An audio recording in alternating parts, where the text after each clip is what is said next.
welcome to Best Military Resume. I'm BT, the creator. So I'm going to walk you through how to get set up on BMR. That way you can create all kinds of tailored resumes, optimize your LinkedIn, and basically do this setup once and be able to do all of the rest of it. So to get set up, you come over to your base resume section. This is the foundation of everything else you'll do on BMR. So it's a one-time setup. So let's get it done right. The first thing you need to do is add in your header information. So this is going to be up on top of your resume. It's going to be how the employers are going to be able to contact you. I would also add in your LinkedIn down here. That way we can have a full profile, and will also be on your conventional resumes. So make sure that that is correct. You have some more settings down here just for some more background information, help tailor your information to specific job postings. So make sure all of this is filled out. Once that is filled out, come down here and you're going to add your base resume. So once you've filled those out, go ahead and click add base resume.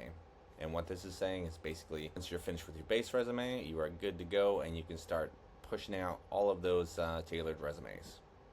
So you click OK, got it. First thing you're going to notice up here is this upload resumes /EPR/ military evals.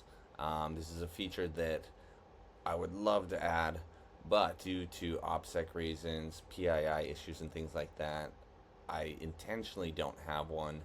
Not that it's not possible, but just because there's so much PII on military evals. You have social security numbers, you have, the CEO social security number, things like that. Anyways, I didn't want to have any of that information in the system. I don't want to have any issues with PII. OPSEC is very important to us.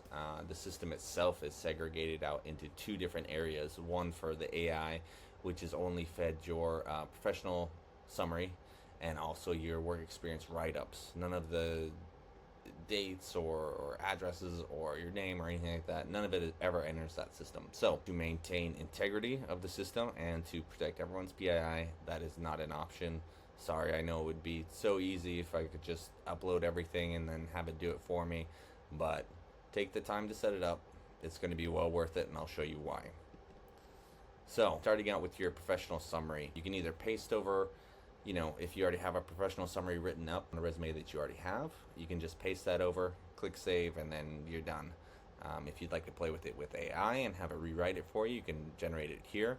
If you don't have anything, try out your current job title, the years of experience, and then the branch of service. It's going to look like this: Navy diver with 9 years of experience in the U.S. Navy. And that's going to produce us out something that looks like a professional summary, and it's going to be further tailored as we go into individual resumes and things like that. So try it out, but Navy diver because that's what I did in the Navy, and it worked out fairly well, so tried that one. Below that, you're going to have your work experience, and you may say, hey, this is a lot of information, why are you requiring it all? You can see it through the tooltip here, which is just a quick explanation, but in the end, all of this information is required for federal resumes. So to ensure that everyone has uniformity and to make sure that we don't have any vets shooting out federal resumes with partial information, it's all required. It's required because that is the quickest way to get rejected from a federal job, to completely take yourself out of the running if you don't have all this information in there. So I know it seems like a lot, but that's a federal thing, so that's why it's there. So like I said, this is a one-time thing, so just go ahead and fill it all out. Paste over, you can paste over your EPR, your military eval write-up, and then we can further tailor it with AI later. But the most important thing to have in here is quantified accomplishments, right? Because that's what it's all about. If we have that, we can tailor that to specific job postings very quickly. So what to have in here, it's anything quantified. But EPRs and military evals, if you just copy and paste the write-ups into there, that will work. So add all of your work experience. That's going to be like a separate line item for every command that you went to, because the jobs are a little bit different.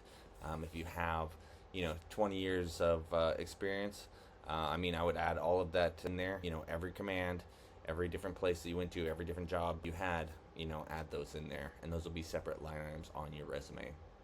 So below that, you can add in your education. Relevant coursework is more for the federal side. So if you're applying to something that requires education, I would add that in there as well. So that is education. Education. Below that is certifications. So this is your like CompTIA, Sec Plus, military certifications. You can add those in there too. Just anything relevant to what you're applying for. Below that is your awards. This isn't strictly for, that chest candy that you have in your dress uniforms, civilian of the quarter or sailor of the year, some of those bigger awards and things like that. There's just a spot here. Don't worry if you don't have anything to put in there. As long as there's no text or spaces or anything in here, that's not going to show up on your resumes. So don't worry about it if you don't have anything to put in there. Languages for anything other than English. So please do not put English in here. It's going to be very much assumed on your resume that you can speak English. Obviously depending on which country you're applying for, but I would say for most people it's going to be in the US. So anything other than English can be added in here, and that will show up on your resumes if you have that added in there.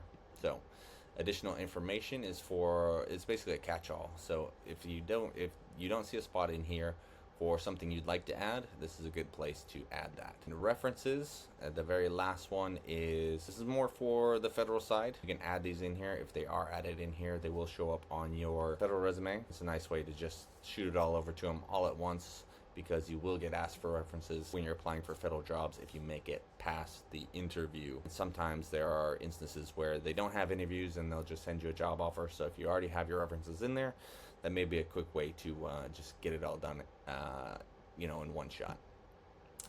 So that is the base resume setup. Once it's set up this one time, you will be good to go. The next thing we're going to cover is how to, optimize your LinkedIn profile, how to build out resumes and things like that. So once your base resume, right? So once your profile is set up, the rest is incredibly quick, and we'll show you how to generate those resumes like that.